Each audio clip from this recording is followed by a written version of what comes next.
स्वागत आहे मित्रांनो आपल्या सर्वांचं या व्हिडिओमध्ये। तर या व्हिडिओमध्ये आपण फर्स्ट सेमिस्टर के स्कीमनुसार जे काय फर्स्ट सेमिस्टर आहे त्याचा जो सब्जेक्ट आहे बेसिक मॅथमॅटिक्स याचा आज आपण पूर्णपणे सिलेबस आणि त्याचबरोबर त्याचा मार्क डिस्ट्रीब्यूशन कोणत्या सब्जेक्टला म्हणजे कोणत्या चॅप्टरला किती मार्क्स आहेत ते आपण पूर्णपणे डिस्कस करणार आहोत। आपण याच्या आधीच्या व्हिडिओमध्ये ऑलरेडी आपण पूर्ण सेमिस्टरमध्ये फर्स्ट सेमिस्टरला कोणत्या सब्जेक्टला किती मार्क्स आहेत ते पूर्णपणे आपण डिस्कस केलेलं आहे। तर मित्रांनो तुम्ही इथे बघू शकता टोटल बेसिक मॅथमॅटिक्समध्ये फर्स्ट इयर फर्स्ट सेमिस्टरचं हा आपण सब्जेक्टचा आपण सिलेबस बघत आहोत। तर तुम्ही बघू शकता मित्रांनो बेसिक मॅथमॅटिक्समध्ये टोटल तुम्हाला 5 युनिटचा तुम्हाला स्टडी करायचा आहे। तर त्याच्यामध्ये युनिट नंबर फर्स्ट तुम्ही बघू शकता अल्जेब्रा आहे जे तुम्हाला फायनल एक्झाममध्ये 14 मार्कांसाठी येतं। नेक्स्ट बघा ट्रिग्नोमेट्री आहे ते सुद्धा तुम्हाला 14 मार्कांसाठी येणार आहे। त्याच्यानंतर स्ट्रेट लाईन हा चॅप्टर आहे थर्ड चॅप्टर 8 मार्कांसाठी हा तुम्हाला एक्झाममध्ये येणार आहे। त्याच्यानंतर डिफरन्शियल कॅल्क्युलस हा सुद्धा तुम्हाला 20 मार्कांसाठी येणार आहे। सगळ्यात जास्त वेटेज याच युनिटला आहे युनिट नंबर 4ला। आणि त्याच्यानंतर लास्ट युनिट आहे युनिट नंबर 5 स्टॅटिस्टिक्स 14 मार्कांसाठी। तर असं मिळून टोटल तुम्हाला 70 मार्कांचा हा थेरी पेपर असणार आहे बेसिक मॅथमॅटिक्सवरती। आणि त्यासाठी तुम्हाला या 5 युनिट्सचा तुम्हाला हा स्टडी करायचा आहे मित्रांनो, व्यवस्थितपणे स्टडी करा। आता आपण बघूयात फर्स्ट युनिटमध्ये तुम्हाला कोणकोणता सिलेबस आहे। तर तुम्ही व्हिडिओला पॉज करून तुम्हाला हा सिलेबस जर तुमच्या नोटबुकमध्ये लिहायचा असेल तर तुम्ही लिहून घेऊ शकता मित्रांनो। प्रॉपर व्यवस्थितपणे नोट्स बनवा, प्रत्येक विषयासाठी वेगवेगळी वही वापरा आणि नोट्स या प्रॉपर पद्धतीने लिहून काढा मित्रांनो।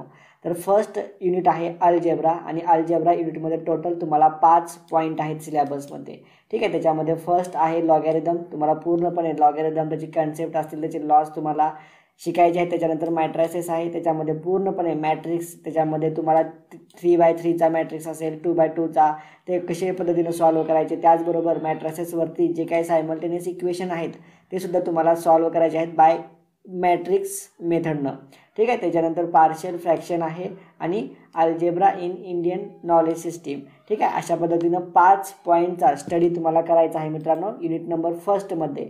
आणि वेटेज किती आहे याला 14 मार्कांचं वेटेज आहे। नेक्स्ट युनिट तुम्ही बघू शकता इथे मित्रांनो ट्रिग्नोमेट्री। ट्रिग्नोमेट्रीसुद्धा 14 मार्कांसाठी तुम्हाला हा युनिट फायनल एक्झाममध्ये येणार आहे।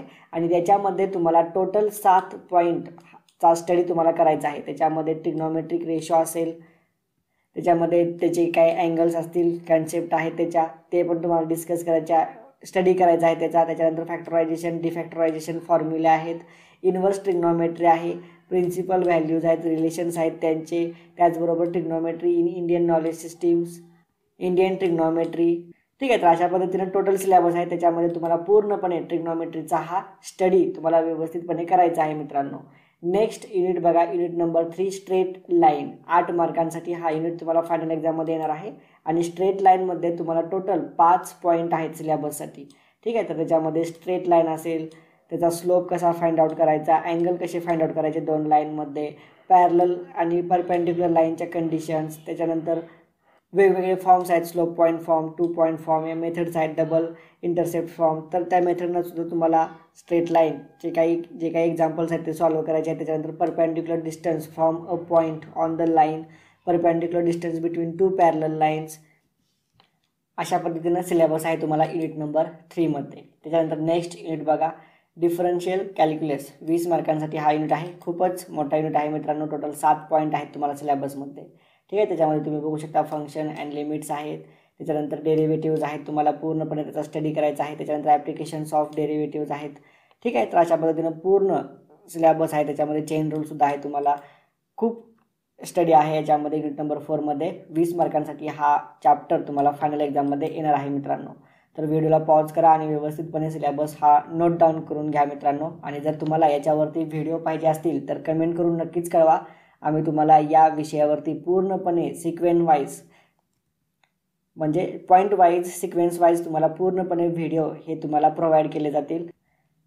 आणि क्वालिटी जर तुम्हाला माहितीच आहे मित्रांनो कशा पद्धतीने शिकवलं जातं, आतापर्यंत खूप साऱ्या मुलांनी चॅनेलला जॉईन करून सर्व व्हिडिओ पाहिलेले आहेत मित्रांनो, ठीक आहे। तर तुम्हाला जर व्हिडिओ पाहिजे असतील तर नक्कीच कमेंट करून कळवा। जर कमेंट जास्त आली तर नक्कीच तुम्हाला या सब्जेक्टवरती तुम्हाला व्हिडिओ हे प्रोव्हाइड केले जातील। आणि लास्ट युनिट बघा मित्रांनो युनिट नंबर 5 स्टॅटिस्टिक्स 14 मार्कांसाठी हा युनिट तुम्हाला फायनल एक्झाममध्ये येणार आहे आणि त्याच्यामध्ये सिलेबस तुम्ही बघू शकता.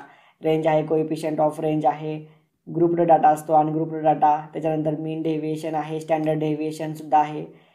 ठीक आहे, ग्रुप्ड डाटासाठी आणि अनग्रुप्ड डाटासाठी व्हॅरियन्स आणि कोएफिशियंट ऑफ व्हॅरियन्स आहे आणि last comparison of 2 sets of observations. तर अशा पद्धतीनं स्टॅटिस्टिक्स सोपा युनिट आहे हा आणि हा 14 मार्कांसाठी तुम्हाला फायनल एक्झाममध्ये येतो. तर अशामुळे मार्क वाईज तुम्ही प्रॉपर स्टडी करा मित्रांनो. कोणता विषय म्हणजेच कोणता युनिट हा जास्त मार्काला आहे त्या पद्धतीनं त्याला टाईम द्या, व्यवस्थितपणे स्टडी करा आणि फायनल एक्झाममध्ये जास्तीत जास्त मार्क मिळवण्याचा प्रयत्न करा मित्रांनो. तर अशा पद्धतीनं बेसिक मॅथमॅटिक्स या विषयाचा आपण पूर्णपणे सिलेबस आणि मार्क डिस्ट्रीब्युशन आपण युनिट वाईज मार्क डिस्ट्रीब्युशन आपण पाहिलेलं आहे. याच्या नेक्स्ट व्हिडिओमध्ये जो आपला दुसरा सब्जेक्ट आहे त्याच्याबद्दल आपण पूर्णपणे डिस्कशन करणार आहोत. तर भेटूयात नेक्स्ट व्हिडिओमध्ये.